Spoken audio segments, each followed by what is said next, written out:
बेटा मोह की पट्टी। कुछ महीनों से हमारे छोटे से शहर में ये चर्चा का विषय था। यहाँ भी वृद्धा आश्रम खुल रहा है। एक दिन मोहल्ले में वृद्धा आश्रम का बोर्ड टंगा देख आश्चर्य, दुख, निराशा और उत्सुकता से भर उठी। एक दिन किसी तरह बर्दाश्त किया। अगले दिन जाने के लिए निकली। सोचा थोड़ा फल ले लूं। फल दुकान वाला परिचित था। बोला इतने फल एक साथ मत लीजिए, खराब हो जाएंगे। मैंने कहा वृद्धा आश्रम जाना है। दुकान वाला बोला मेरी मानिए तो अभी मत जाइए, चुनाव नज़दीक है, सारे नेता वहां आना जाना कर रहे हैं। दशहरा है तो और भी बहुत लोग फल खरीद कर ले जा रहे हैं वहां देने के। ये सब खत्म हो जाए तब पूरा दिन उन लोगों के साथ गुजारिए, उन्हें भी अच्छा लगेगा। बाकी आपकी मर्जी। मुझे भी बात में दम लगा और मैं वापस आ गई। ऐसे ही कुछ महीने पहले पटना के एक वृद्धा आश्रम में गई थी। वहाँ एक बड़ा सा हॉल, उसमें दोनों तरफ बेड लगे थे। 70 प्लस की बुजुर्ग महिला और पुरुष दिख रहे थे। मैं लोगों के बीच जाकर बैठ गई। बात की शुरुआत हुई। यहाँ कितने दिन से है, अच्छा लगता है अपने हम उम्र लोगों के साथ रहना, बोलना बातें करना। तभी एक बुजुर्ग महिला तलखी से मेरी तरफ देखते हुए बोली, इस उम्र में अपना परिवार, बेटा बहू, पोता पोती छोड़कर जहाँ ब्याह कर आई उस घर को छोड़कर, पति की यादों से भरे उस घर को छोड़कर खाक अच्छा लगता है।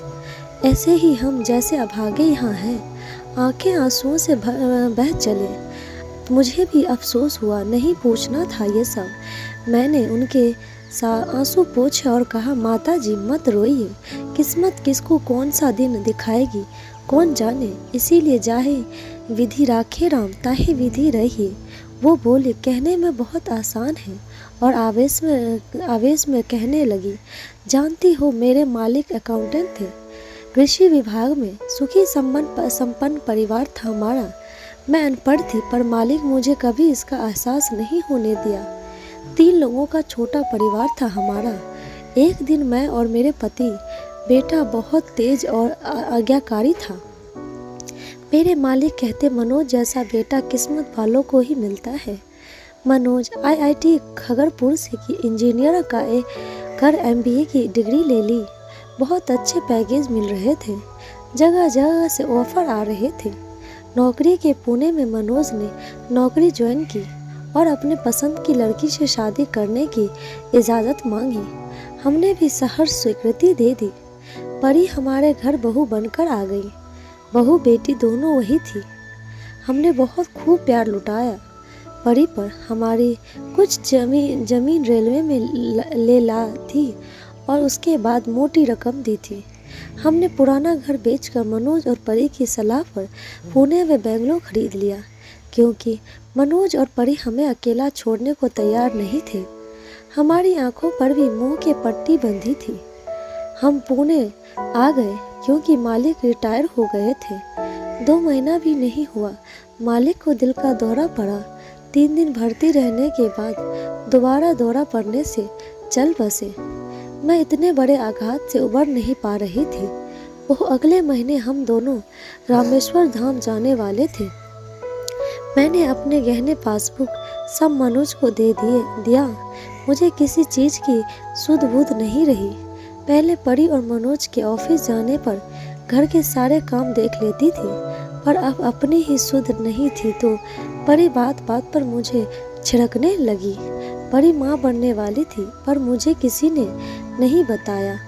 एक दिन 2-3 कागज पर परी और मनोज ने मेरे अंगूठे के निशान लिए। कहा पेंशन के लिए जमा कराना है। मुझे क्या मालूम ये घर बेचने के लिए मेरे साथ विश्वासघात कर रहे हैं। और एक दिन सुबह सुबह टैक्सी की हॉर्न सुनाई दी। देखा मनोज और परी अपना सामान रख रहे हैं। मैं दौड़ कर गई। मुझे छोड़कर कहाँ जा रहे हो तुम दोनों? परी बोली आ गई अपनी मनहूस सूरत लेकर। सोचा था जाते समय तेरा चेहरा नहीं देखेंगे, पर पति को तो खा ही गई, बेटे को तो जीने दो। और टैक्सी चली गई। बेटा भी पराया हो गया था। मैं दुखी बेबसी से विलख विलख कर रो पड़ी। पर मेरी बदकिस्मत का अंत अभी बाकी था। सामान भरा ट्रक गेट के पास रुका और पीछे से एक बड़ी सी गाड़ी में बच्चे, महिलाएं और 3 पुरुष उतरे। ट्रक से सामान उतरने लगे। मैंने सोचा इतने बड़े घर में अकेले कैसे रहती, इसीलिए मनोज ने किराएदार रख दिया है। तभी ट्रक के साथ आया उसका स्टाफ अंदर आया और मुझे घर से बाहर जाने को कहने लगा। ए बुढ़िया, बाहर निकलेगी पर घर से या जलील करके निकालना पड़ेगा। मैंने कहा, ये मेरा घर है, तुम मुझे कैसे निकालोगे? वो हंसने लगा। तभी गाड़ी से एक औरत उतरकर आई और कहा, आंटी जी, मनोज जी ने ये बंगलो मेरे पति को बेच दिया है। आप कौन हैं? आप इस विषय में कुछ नहीं बताया मनोज जी ने। और उनकी पत्नी विदेश चले गए हैं। उन्हें अच्छी नौकरी मिल गई है और उनकी पत्नी माँ बनने वाली है। उनके बच्चे को वहाँ की नागरिकता मिल जाएगी, इसीलिए यहाँ से सब बेचकर चले गए। उनका वैसे भी इंडिया में कोई है नहीं, माता पिता रहे नहीं। मेरे कानों में गर्म पिघल शीशे सा हर शब्द उतरता गया। मैं बिना कुछ बोले गेट से बाहर निकल गई। मनोज की यहाँ जो लड़का दूध का पैकेट बेचता पहुँचाता था, उसी ने मुझे यहाँ तक पहुँचाया।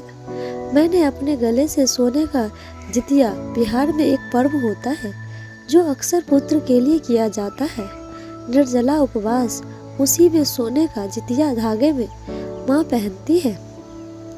उतार कर जबरदस्ती उसे दिया।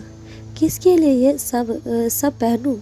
हिचकी बंद गई। बोलते बोलते मन खिन्न हो गया। तभी एक बुजुर्ग जो टी शर्ट और हाफ पैंट पहने थे रोने लगे। अपना घर, अपने बच्चे और अपने परिचित सगी साथी बहुत याद आते हैं। हम सभी अपनों से जलील होकर यहाँ आए हैं और भारी मन भरी आंखें लिए थके कदमों से वापस गई थी।